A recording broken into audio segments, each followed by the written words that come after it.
Mara slid the garage door upward, expecting the familiar creak and the soft hum of morning light spilling across her concrete floor. She had always loved these quiet moments before the neighborhood awoke, the air crisp, almost sterile in its perfection.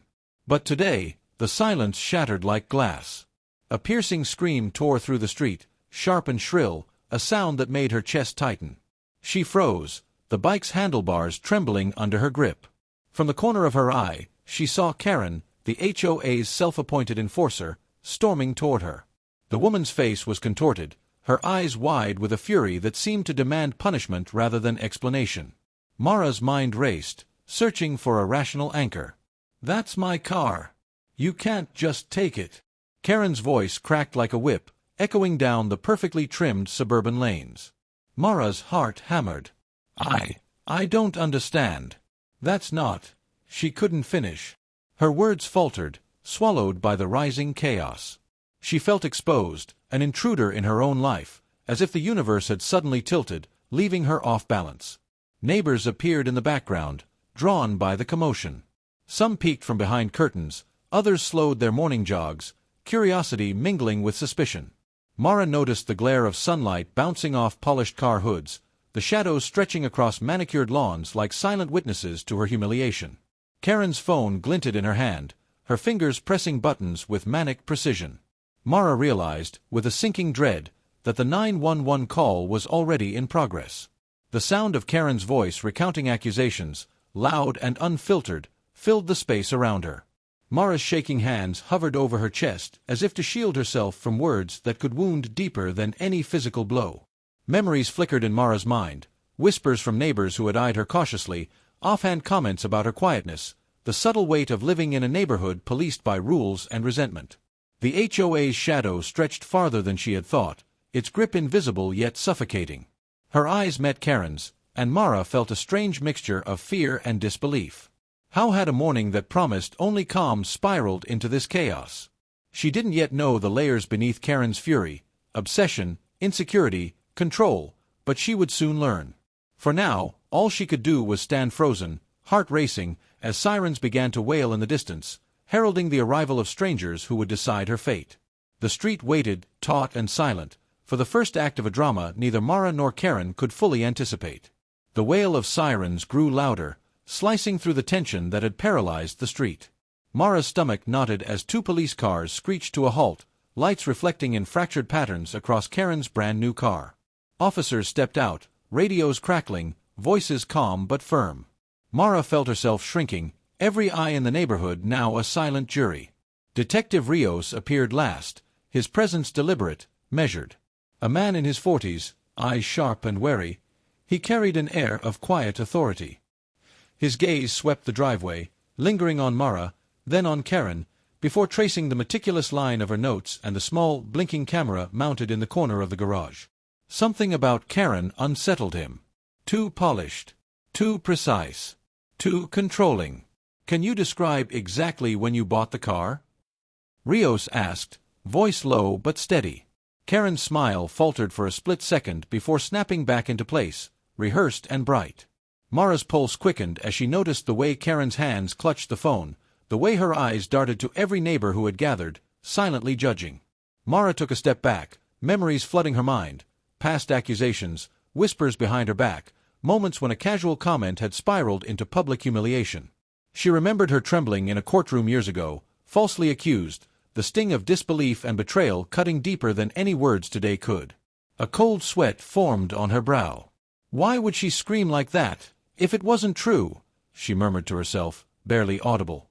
Neighbors edged closer, their curiosity tinged with suspicion. Some whispered, casting side glances at Mara, at Karen, at the growing scene of conflict. Mara noticed details she hadn't before. Karen's perfectly ironed blouse, the deliberate way her heels clicked against the pavement, the obsessive care with which she had arranged every document and car key. The driveway had become a stage, each element choreographed to assert dominance, to intimidate, to control perception. Mara's mind raced, sensing layers beneath the immediate chaos. Karen's insecurities, her compulsions, her need for absolute authority over possessions and image. Detective Rios scribbled notes, his brow furrowed, sensing the tension, sensing the discrepancy between Karen's fury and the facts of the morning.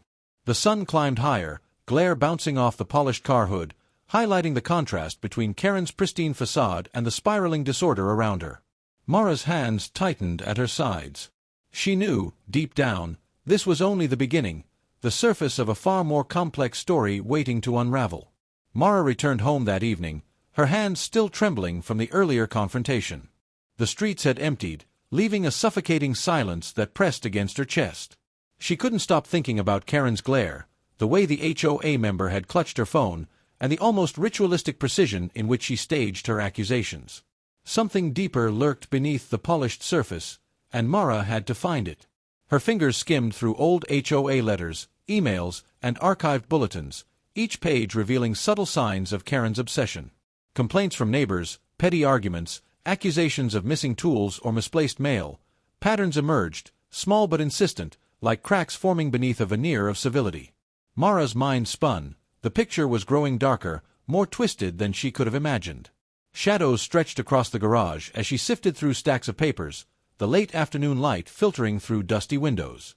Hidden cameras, carefully positioned, flickered in her memory.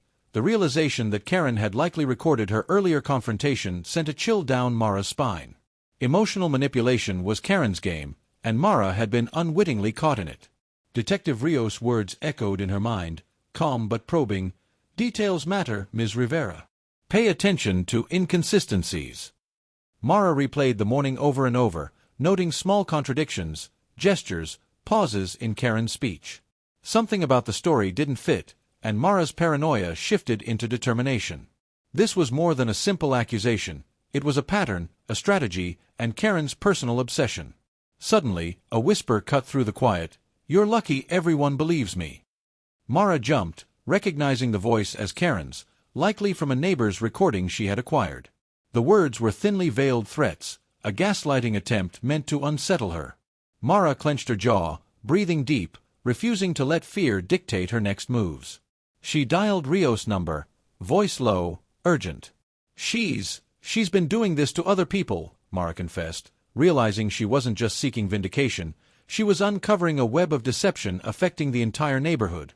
Outside, dusk had settled, and the garage glowed in muted shades of orange and gray. Mara's mind raced, each discovery layering tension over her resolve. The line between justice and obsession blurred. She felt the moral weight of her next steps pressing down like the heavy shadows creeping across the floor. The pieces were beginning to fit together, but the final act remained hidden, waiting for Mara and Rios to reveal the truth.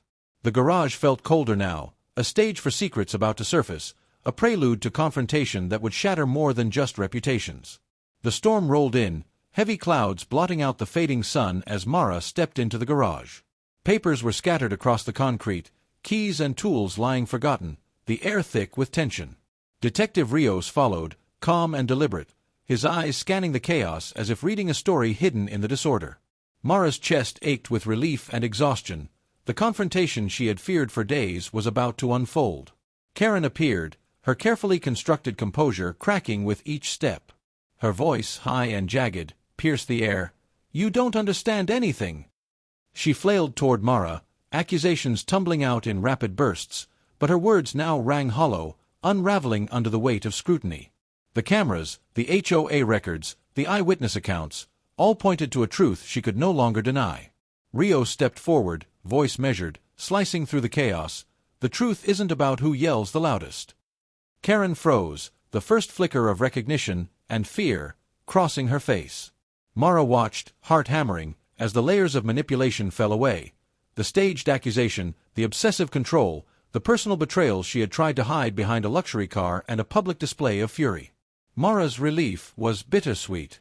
Vindication had come, yet the emotional toll lingered, a shadow she would carry long after the street returned to silence. The neighborhood had witnessed Karen's unraveling, the fragile veneer of civility shattered.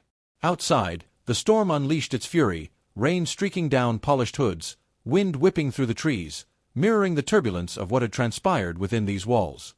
Mara felt the moral weight of justice in her bones. Right had prevailed, but the scars, psychological and emotional, remained. Detective Rios gave a final nod, thoughtful, as if weighing the fragility of truth itself. Mara exhaled, letting the tension seep from her shoulders. knowing she had survived not only an accusation but a lesson in the complexity of human deception, obsession, and the cost of seeing clearly in a world eager to mislead.